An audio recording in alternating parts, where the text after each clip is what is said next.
From New York, this is Democracy Now! My name is Pauli Murray, and my field of concentration has been human rights. My whole personal history has been a struggle to meet standards of excellence in a society which has been dominated by the ideas that blacks were inherently inferior to whites and women were inherently inferior to men. My name is Pauli Murray.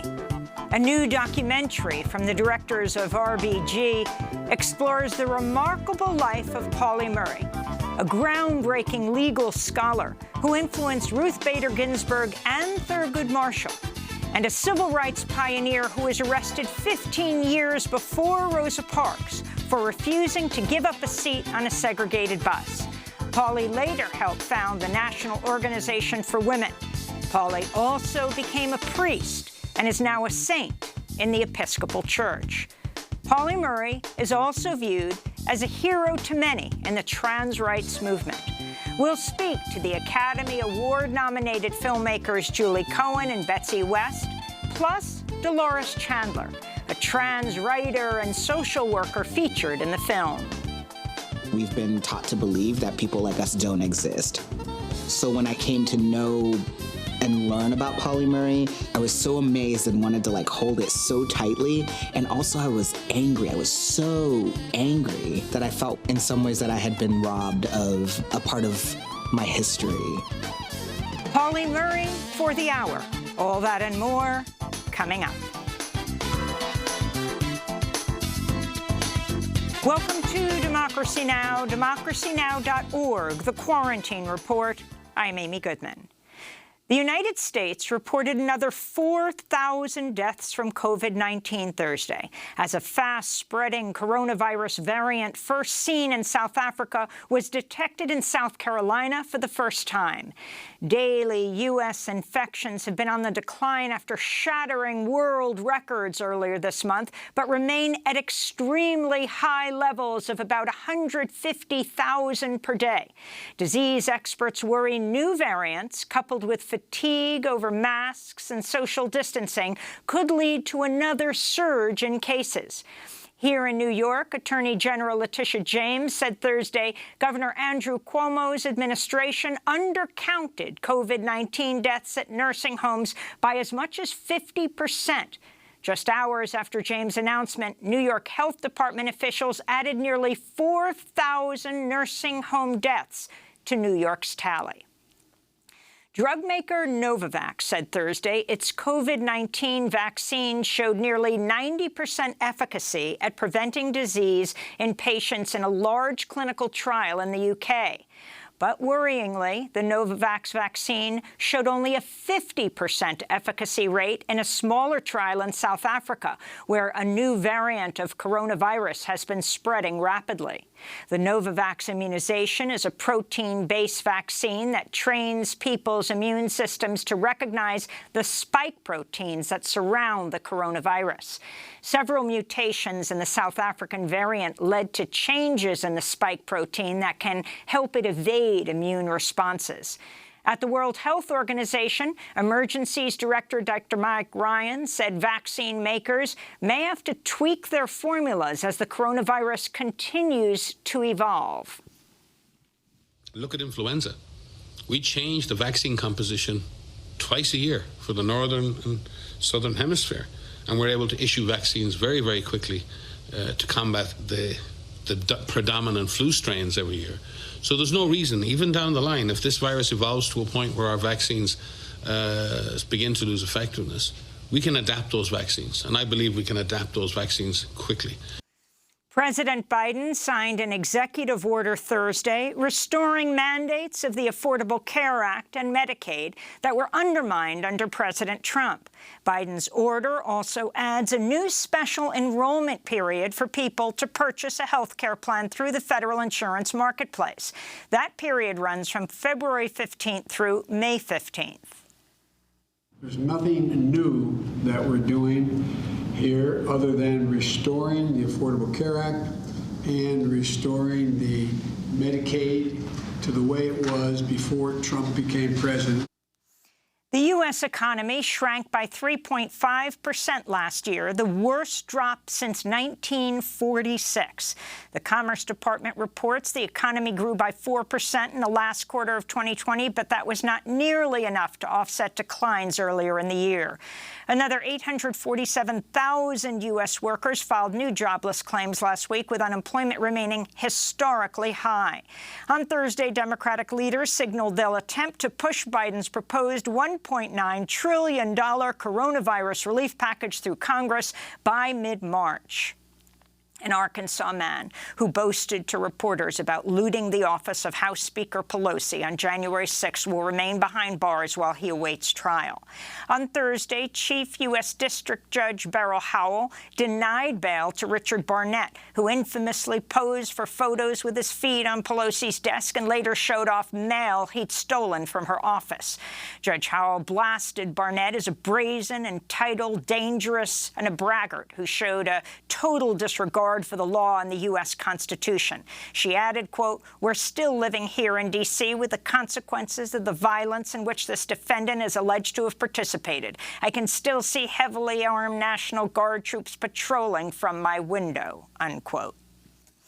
House Speaker Nancy Pelosi slammed her Republican counterparts for giving Georgia freshman Congressmember Marjorie Taylor Greene a seat on the Education Committee after she claimed that many mass shootings were fake.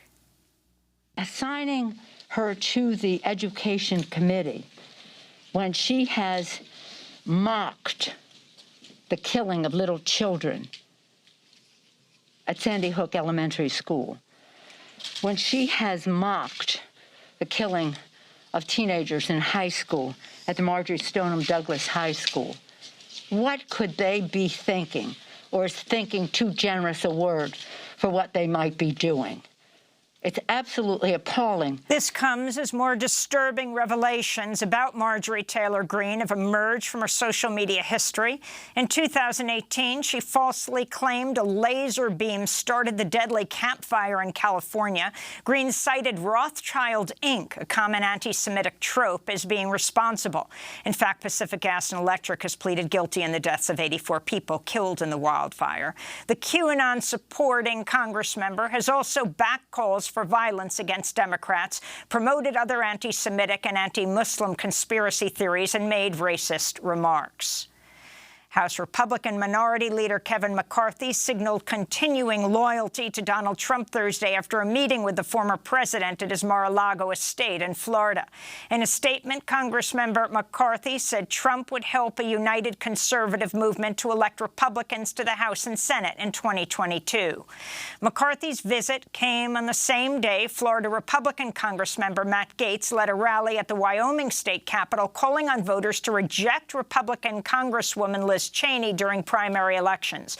Cheney's the third highest-ranking Republican leader in the House and was one of the 10 GOP lawmakers who voted to impeach the president for inciting the January 6 assault on the Capitol.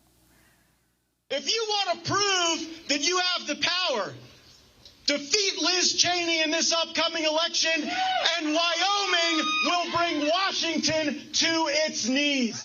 Congressmember Gaetz said he spoke with former President Trump ahead of the rally, and Donald Trump Jr. joined the rally by speakerphone.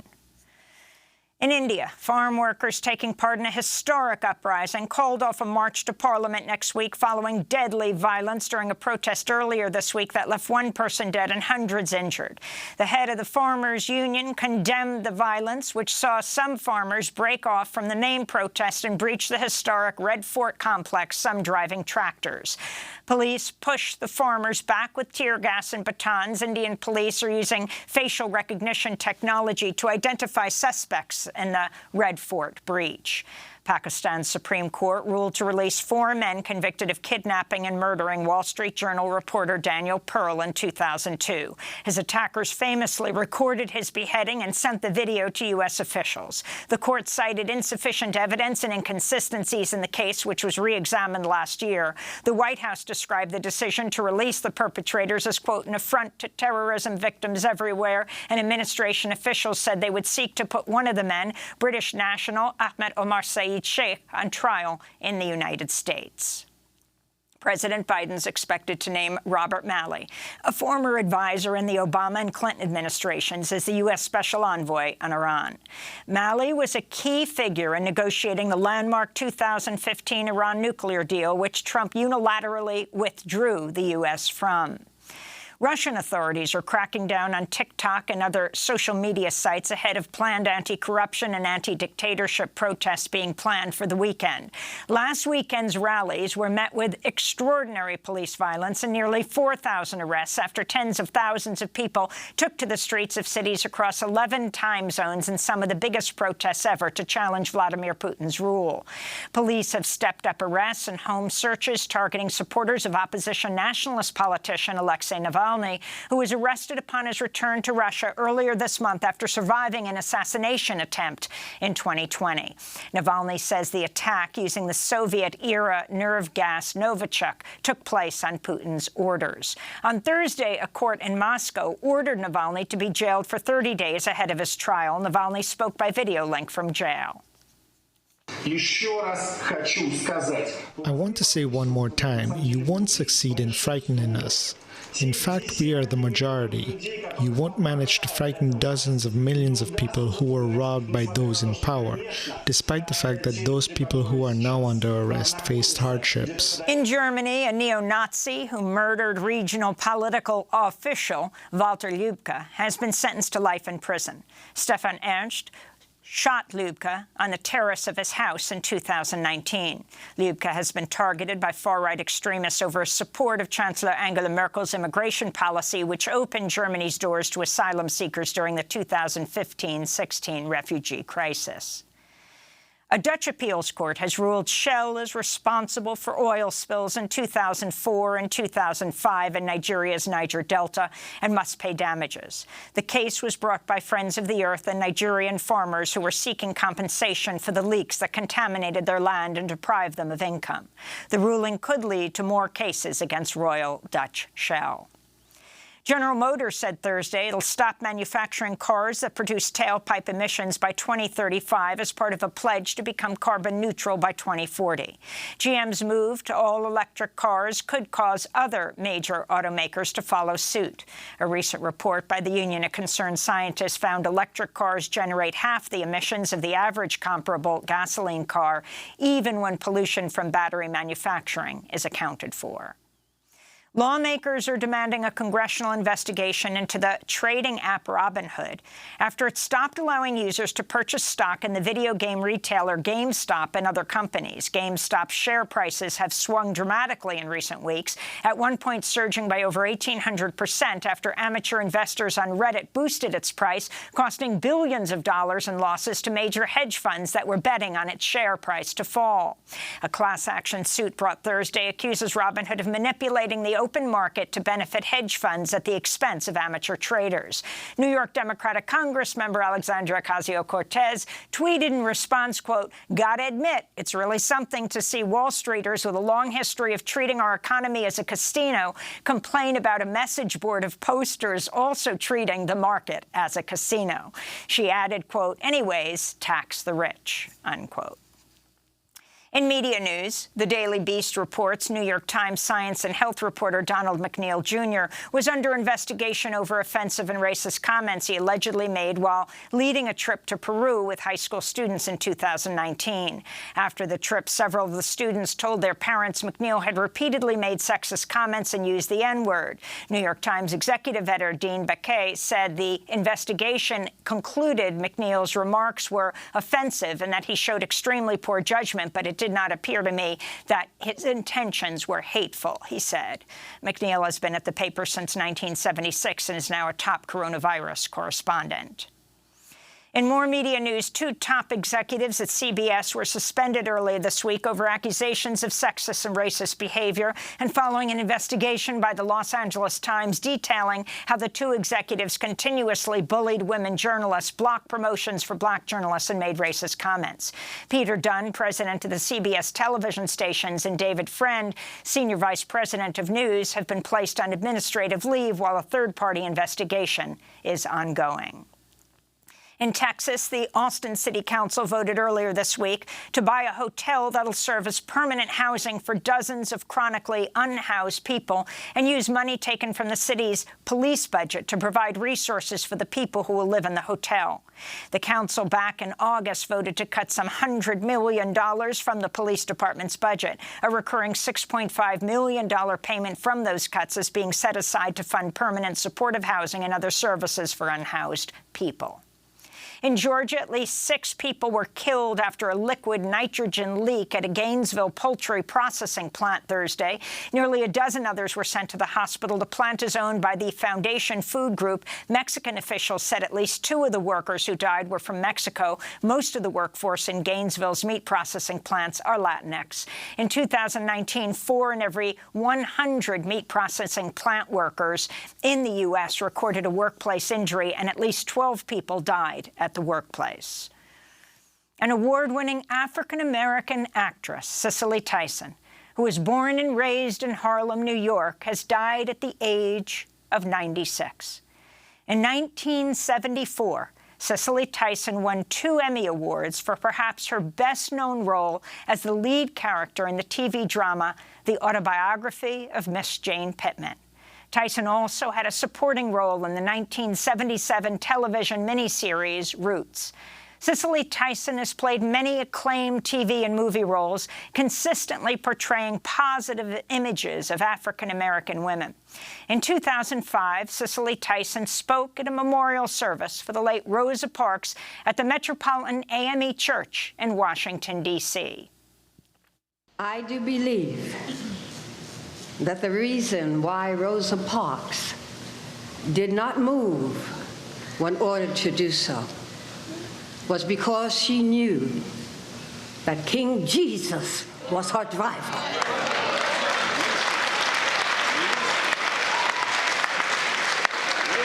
And she was not to move. She was like a tree planted by the water.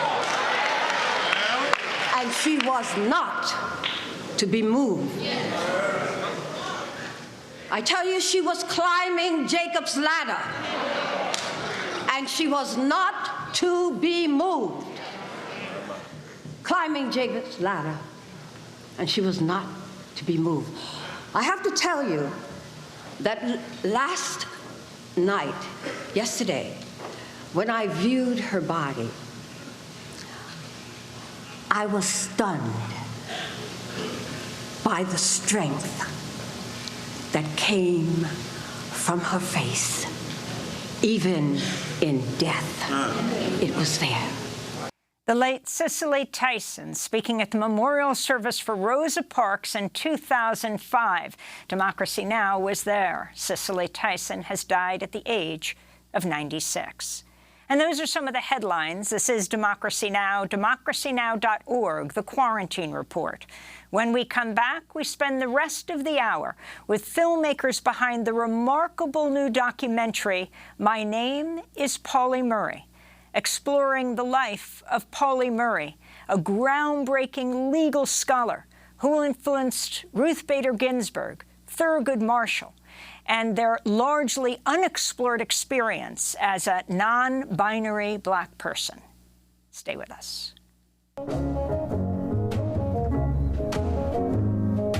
This train is a clean train. This train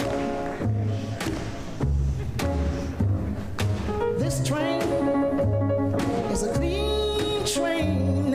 This train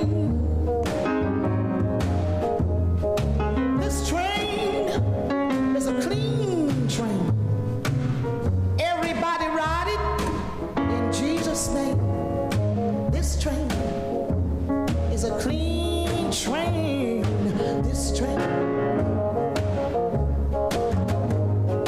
This train is bound for glory. This train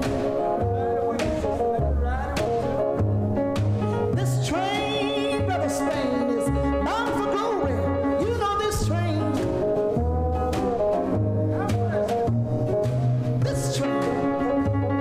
is bound for glory. Everybody right here. This train by Sister Rosetta Tharpe. This is Democracy Now!, democracynow.org, The Quarantine Report. I'm Amy Goodman. One of President Biden's first steps in his first week in office was to end the Trump ban on transgender people serving in the U.S. military and issue an executive order to clarify protections for trans people in the workplace, schools, in healthcare, and more.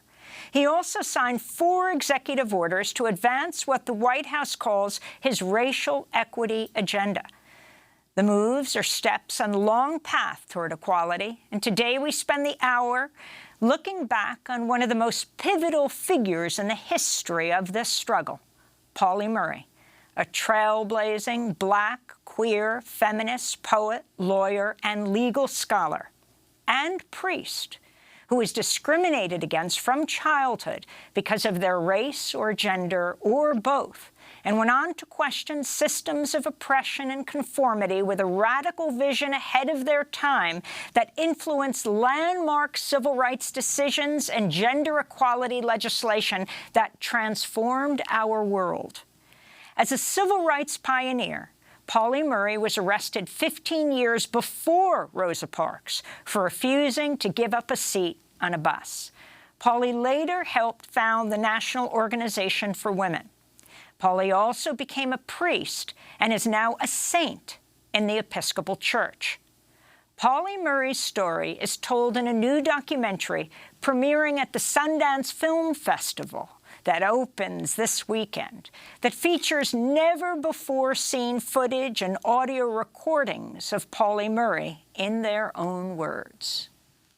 Can I take some close-ups of you without your glasses? Lie down. Sit down. Lie down. Lie down. He has to be in everything.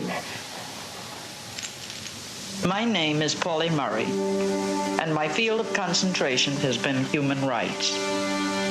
My whole personal history has been a struggle to meet standards of excellence in a society which has been dominated by the ideas that blacks were inherently inferior to whites and women were inherently inferior to men.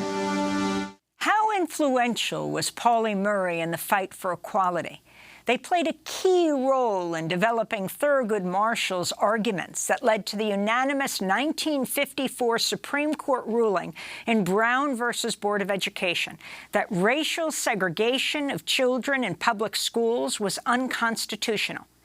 And they inspired Ruth Bader Ginsburg's first argument before the Supreme Court as a lawyer that the Equal Protection Clause that made it illegal to discriminate on the basis of race also made it illegal to discriminate on the basis of sex, a practice Pauli Murray called Jane Crow. Pauli Murray inspired so many people, yet their experience as a non-binary Black person has often been overlooked. Their role in all of these histories has been overlooked. In a letter to their Aunt Pauline in 1943, Pauli Murray wrote, "I don't know whether I'm right, or whether society or some medical authority is right. I only know that how I feel and what makes me happy. This conflict rises up to knock me down at every apex I reach in my career. And because the laws of society do not protect me, I'm exposed to any enemy or person who may or may not want to hurt me," they wrote. In the new documentary, I Am Pauli Murray, trans activist and writer Raquel Wellis and queer and trans writer Dolores Chandler share how Pauli Murray is also a hero to many in today's trans rights movement. As a trans, gender nonconforming, queer person of mixed race myself, I thought, this is a feeling I know well. We've been taught to believe that people like us don't exist. So when I came to know and learn about Pauli Murray, I was so amazed and wanted to hold it so tightly. And also I was angry. I was so angry that I felt in some ways that I had been robbed of a part of my history. I identify with the turmoil of someone who was trying to live life as a complete being with an integrated body, mind, and spirit. If Polly Murray were sitting here today and I said, Polly, what pronouns do you use? I don't know what Polly Murray would say. Being Black and queer myself, I refer to Polly as they or simply Polly to acknowledge their expansive gender experience. That's Raquel Willis and Dolores Chandler in the new film, My Name is Polly Murray. Dolores is the former coordinator of the Polly Murray Center and joins us now from Durham, North Carolina. We're also joined by the film's directors and producers, Julie Cohen and Betsy West. The film grew out of their Academy Award-nominated documentary, RBG. I Am Polly Murray is premiering at the Sundance Film Festival, one of the premier film festivals in the world, which has just started, and it's taking place, well, mostly online due to the pandemic. We welcome you all to Democracy Now! It's great to have you with us. Betsy West, I wanted to begin with you. Talk about how you learned about Polly Murray and the trajectory that this film has taken following your critically acclaimed film, RBG. Well, we learned about Polly Murray from RBG. As you mentioned, RBG credited Polly Murray with ideas about using the 14th Amendment to win equal rights for women. And in fact, RBG put Polly Murray's name on the cover of the first brief that she wrote before the Supreme Court in Reed v. Reed. So, Julie and I heard the name and learned a little bit. But after the documentary RBG was finished, we started to do a little more investigating, and it didn't take long to realize that this chapter in Polly's life was just one of an extraordinary series of events. And we just thought, well, first of all, wow, why didn't we know about Polly Murray? And what an amazing story. And would it be possible to make a documentary about Polly? I actually wanted to go to Ruth Bader Ginsburg. Shortly after the Supreme Court Justice, Ruth Bader Ginsburg, died last year, Time magazine published a never-before-seen interview with RBG from 2017 talking about how Polly Murray influenced her. The 14th Amendment contains my favorite clause of the Constitution, nor shall any state deny any person the equal protection of the laws. Polly had the idea that we should interpret the text literally. It said any person, not any male person. She wrote this remarkable article called Jane Crow and the Law, where she called attention to all the laws that restricted what women could do. Reed v. Reed was the turning point gender discrimination case in the Supreme Court. I wrote the brief in Sally Reed's case. I put on the cover Polly Murray's name. By the time of Reed, Polly had already changed her interest. She was going to divinity school. She was into ministry, not lawyering. But we knew when we were writing that brief that we were standing on her shoulders. Yes, that's none other than Ruth Bader Ginsburg speaking to the filmmakers Margot Guernsey and Llewellyn Smith back in 2017. RBG is also featured in My Name is Polly Murray. So, Julie Cohen, if you can take us back, I mean, what is astounding about this, and I'm sure for many around the world who are watching or listening to this or reading about it right now, is this is the first time they are hearing Polly Murray's name, yet named by RBG as one of her inspirations, and then go back in time to Thurgood Marshall, and before that as well.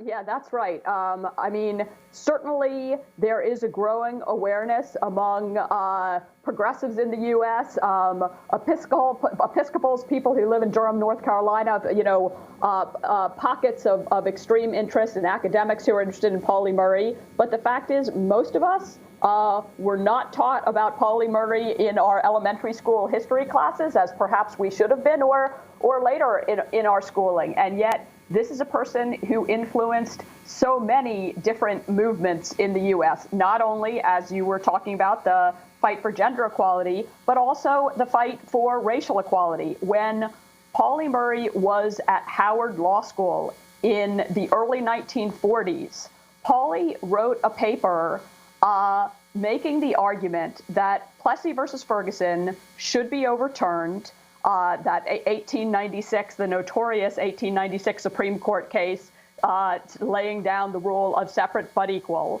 The feeling of the early civil rights movement at that point was what we should be fighting for in the separate but equal realm is to sort of, improve the conditions in segregated institutions.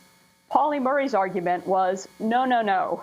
This whole construct is faulty. Separate but equal, by definition, is unfair.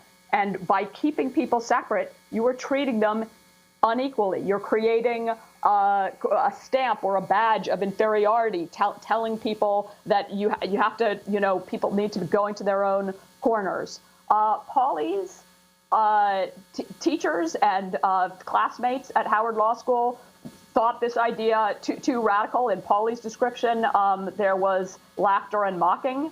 Pauli said, I think that Plessy is going to be overturned. I think within 25 years was Pauli's guess. One of Pauli's professors made a $10 wager saying, no, absolutely no way. Of course, 10 years later, 1954, the Brown versus Board of Education Supreme Court ruling came out saying exactly that. Separate but equal is unconstitutional.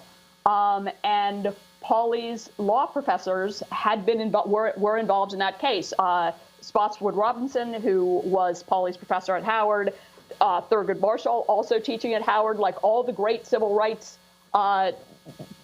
icons were very much circling around Howard University. And in fact, Pauli's paper was used in developing the arguments that went into the Brown versus Board of Education briefs. There's sort of specific points that Pauli makes that actually find their way into the formal brief and then into the Supreme Court ruling. I want to turn to an audio clip of Pauli Murray speaking in 1966 at the Harvard Law Forum. Nature does not ask us where she distributes brains, intellect, talent, drive. She simply scatters these with the recombination of the genes. In some ways, I might have been disadvantaged to have been born a Negro in white America, a woman in a man's profession, left-handed in a right-handed world, and I might throw in even an orphan at an early age. But there were certain advantages in this status, which I didn't see then, but I see in retrospect. I therefore came to sex discrimination much later than I came to race discrimination. And having fought the battle of race discrimination, I began to see how integrally these two discriminations were. Since I could not split myself, and since I had to be a unified human being, I decided that it was not I that was wrong, but the society that was wrong. And that any time a society penalizes an individual because of a biological attribute, whether it be race per se or whether it be sex per se, that society is going to be challenged. So that was Pauli Murray speaking at a Harvard Law Forum. Pauli Murray went to Howard Law School. In the 40s, Pauli Murray wrote a letter to Harvard Law School after being rejected for a further degree. At the time, the school only accepted men. Pauli wrote, quote, I would gladly change my sex to meet your requirements, but since the way to such change has not been revealed to me, I have no recourse but to appeal to you to change your minds. Now, this is not a minor point. She is prevented from going to Harvard Law School because of, they said they would not accept women to Harvard Law School. She would go to the University of California, Berkeley, then get another degree at Yale. Now a building is named for Pauli Murray, the first African-American named on a building is named for. Betsy West, if you could talk about a lot of what's embedded in what Pauli Murray is saying. Now, Pauli Murray at the time referred to herself as she, but this is at a time when she had asked for testosterone treatment, when they had asked for testosterone treatment, when they were asking doctors, could it be that, in fact, I am male? When there was an appendix problem, begging the doctor to do exploratory surgery to see if perhaps they had male genitalia inside.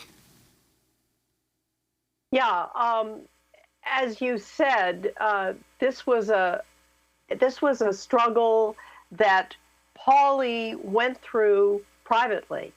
You know, Pauli wrote about civil rights, women's rights, her fight for those things.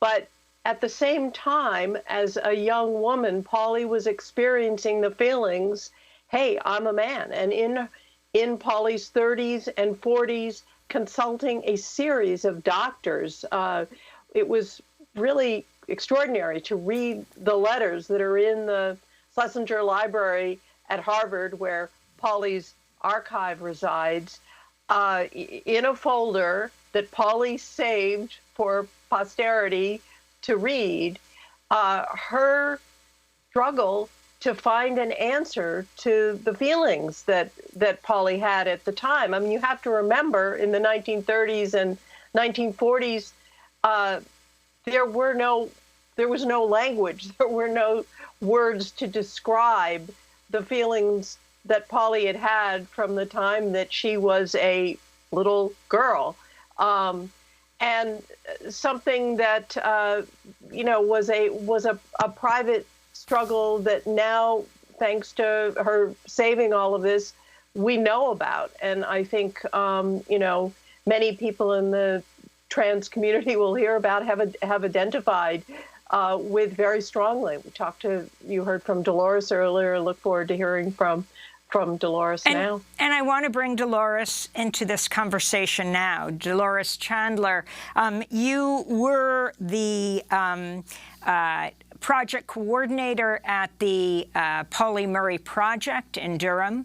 I wanted to read a quote to you from another person featured in the film, the well-known attorney who we just had on this week from the ACLU, Chase Strangeview, who tweeted, "I hope everyone gets to learn about Pauli Murray, one of my heroes. I also think it's wrong to refer to Pauli with she, her pronouns. I hope we move away from that. We owe Pauli the respect to hold the capaciousness of Pauli's experiences in the world."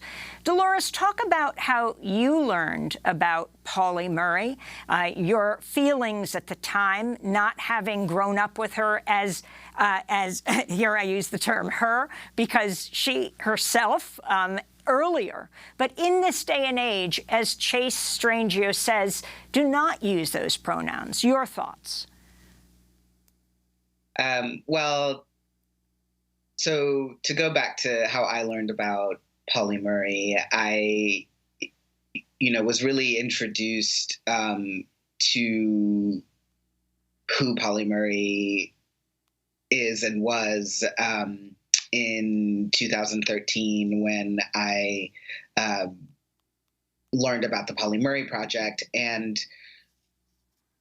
I think that for me, as I mentioned in the documentary, there was a real clear moment of recognition in the sense that here was this person who, and I think that, Raquel Willis really uses the perfect word, expansive. Here's this person who is so expansive in their being, not just in terms of gender, but in terms of every a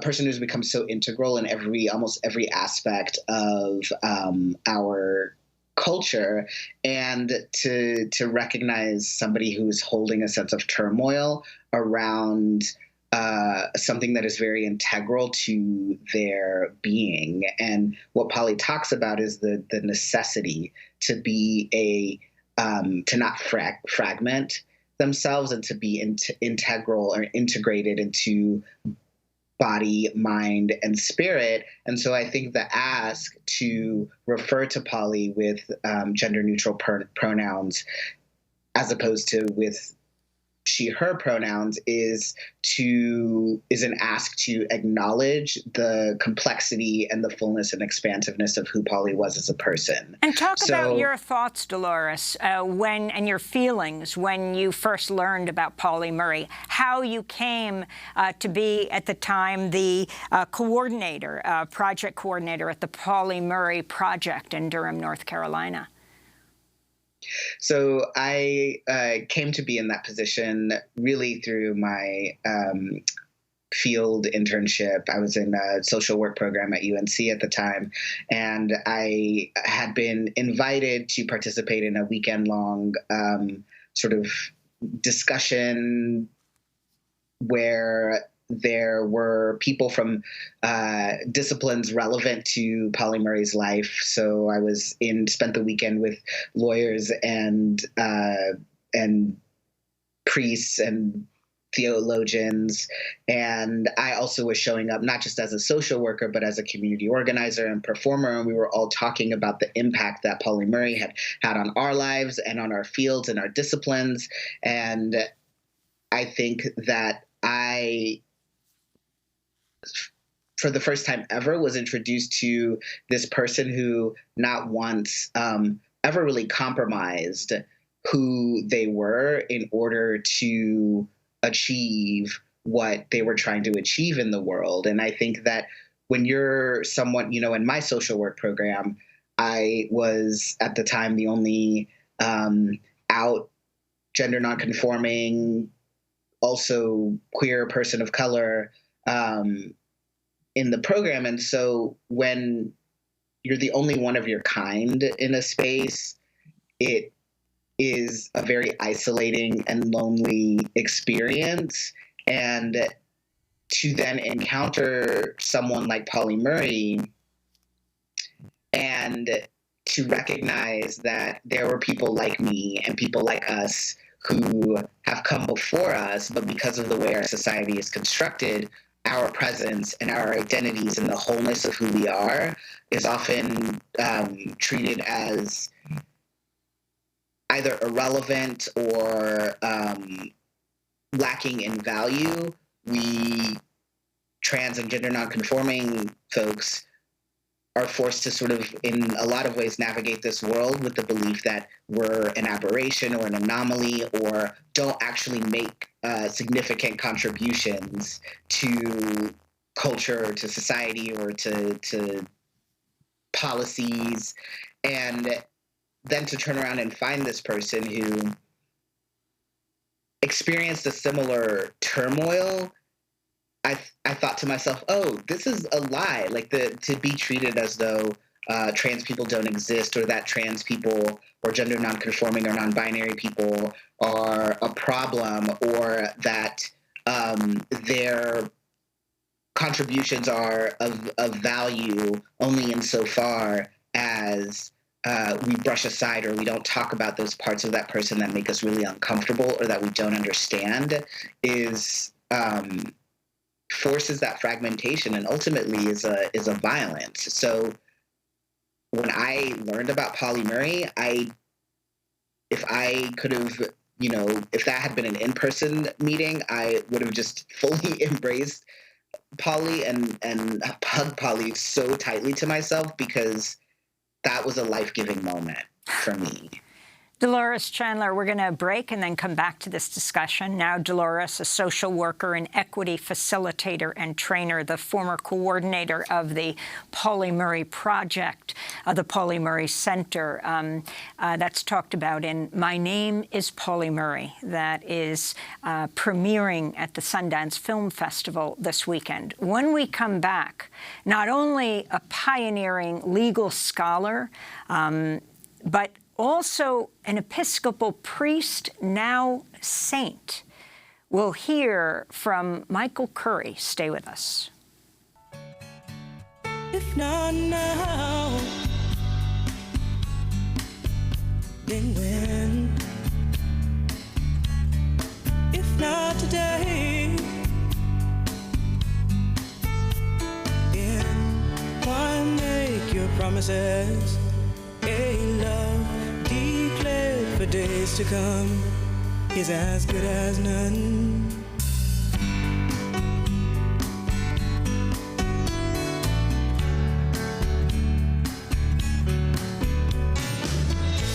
You can wait till morning comes, you can wait for the new day, you can wait and lose this heart, you can wait and soon be sorry. 'Cause if not now, then when? If not today, then why make your promises? A love declared for days to come is as good as none. If Not Now by Tracy Chapman. This is Democracy Now! I'm Amy Goodman. As we spend the hour looking at a person written out of history books, but was so pivotal in the history of the struggle for equal rights in this country, Pauli Murray, the trailblazing Black, queer, feminist poet, lawyer, and legal scholar, and priest who influenced landmark civil rights decisions and gender equality legislation that transformed our world. Late in life, after being a tenured professor at Brandeis University, Pauli Murray became a priest in the Episcopal Church, now considered a saint. This is Episcopal Bishop Michael Curry speaking about Murray's legacy in the fight for civil rights. Long before, almost 10 years before, Rosa Parks sat down and refused to give up her seat on that bus in Montgomery, Alabama. Pauli Murray sat down on a bus and refused to give up her seat, refusing to sit in the segregated section. She anticipated movements that would come years later. She sowed the seeds for change that would eventually happen. It was Pauli Murray who produced the seminal study of segregation laws throughout the United States that formed much of the basis for the legal work of Thurgood Marshall and the NAACP Legal Defense Fund that went into the case of Brown versus Board of Education. Pauli Murray did most of that legal research on civil rights, on segregation laws that needed to be overturned. That was Pauli Murray.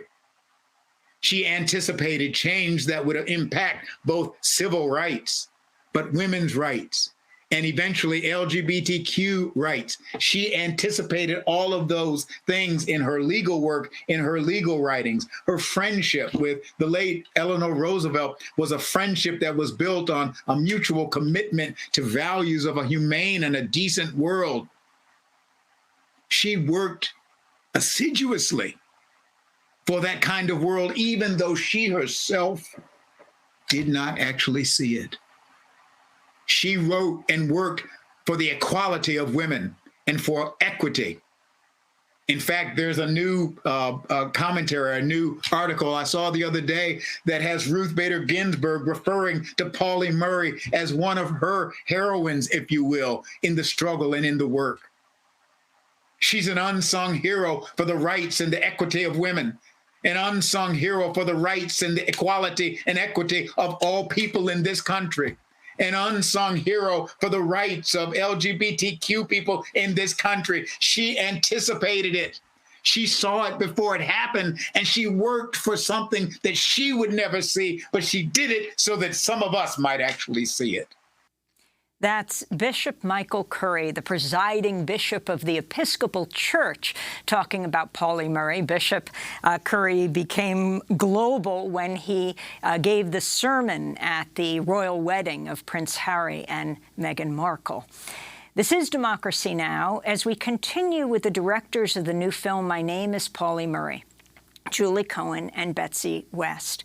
Their new documentary premiering at Sundance Film Festival this weekend, and we're joined by one of the subjects in the film about Pauli Murray, Dolores Chancellor, who is featured in that documentary, former coordinator of the Pauli Murray Center in Durham, North Carolina, now a social worker and equity facilitator and trainer.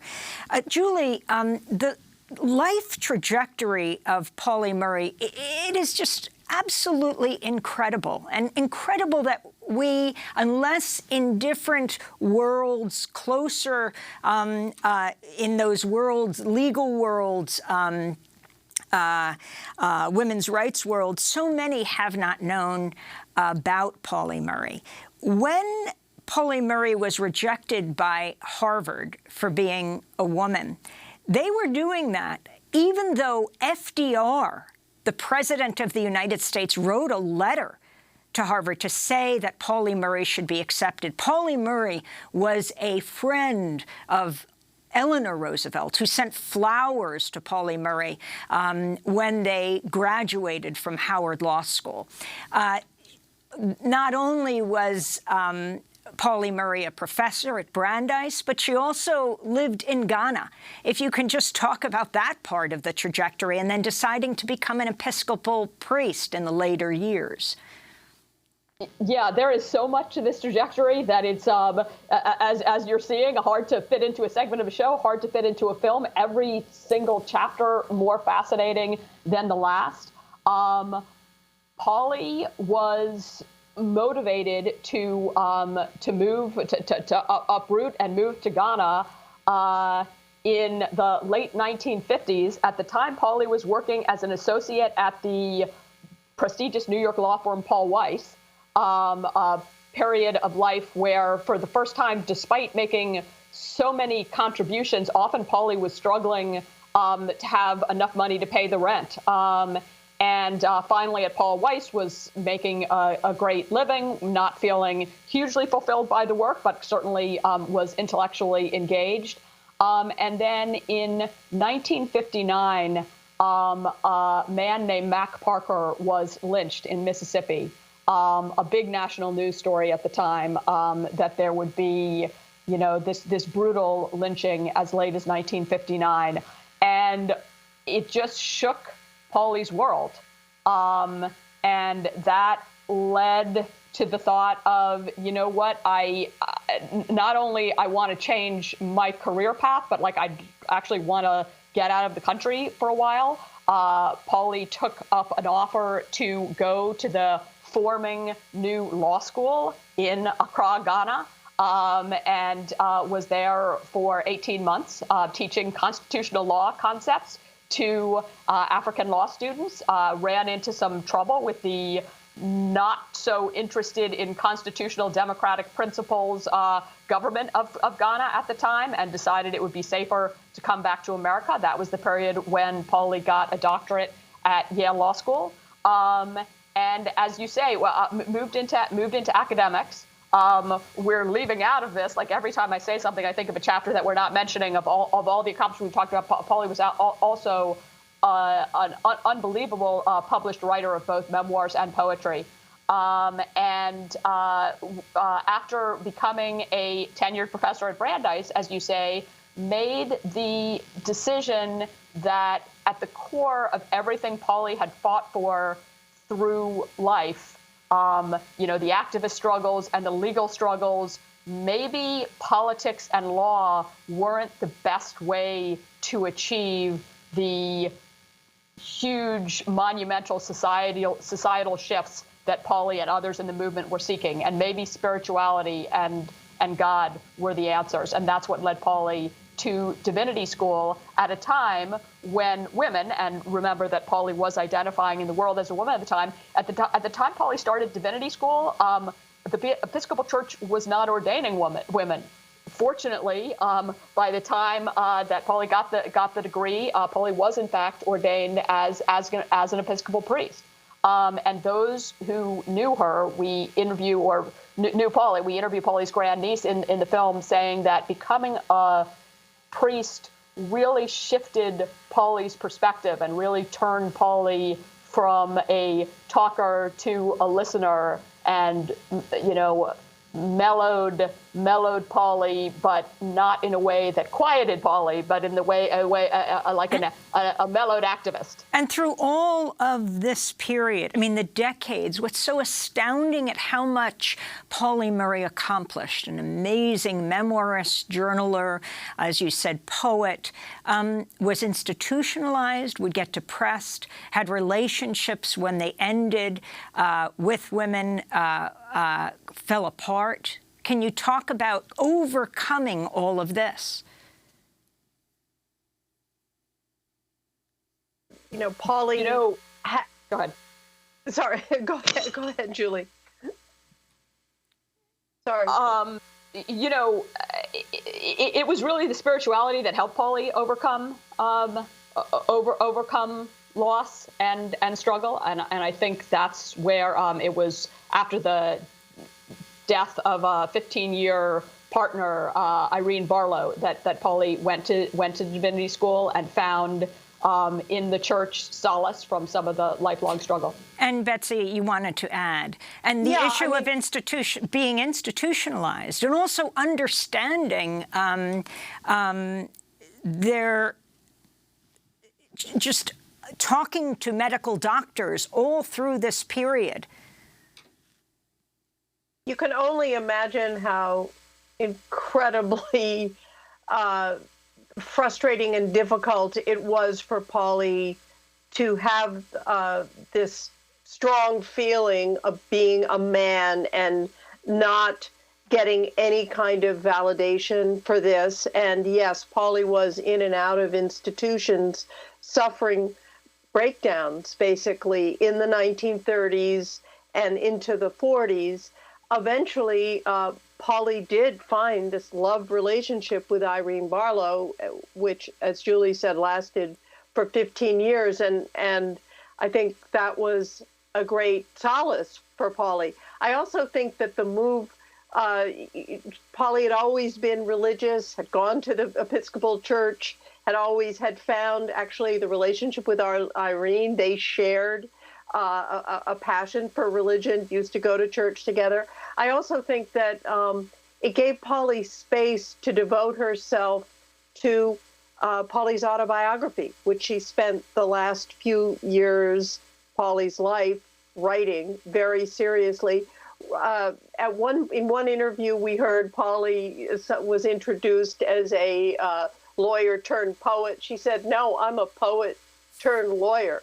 For Polly, writing was probably the most important form of expression. Polly had written an amazing family memoir, Proud Shoes, which is kind of like the precursor to Roots, an extraordinary story of her own family, mainly in the 19th century, and then went on to finish her autobiography, which was extremely important to Polly. Well, we're going to have to leave it there, but people should begin to explore. Betsy West and Julie Cohen are the award-winning directors of the new documentary, My Name is Polly Murray, premiering at the Sundance Film Festival virtually this weekend. Thanks also to Dolores Chandler, the former coordinator of the Polly Murray Center in Durham, featured in the film. That does it for our broadcast. Democracy Now! Produced with Renee Feltz, Mike Burke, Dina Guzder, Libby Rainey, Nermeen Sheikh, Maria Tarasena, Carla Wills, Tammy Warnoff, Charina Dudura, Sam Alcoff, Tam Maria Studio, John Hamilton, Robbie Karen, Honey Masood, and Adriana Couture. Special thanks to Julie Crosby and Becca Staley. I'm Amy Goodman. Be safe. Wear a mask. Try to.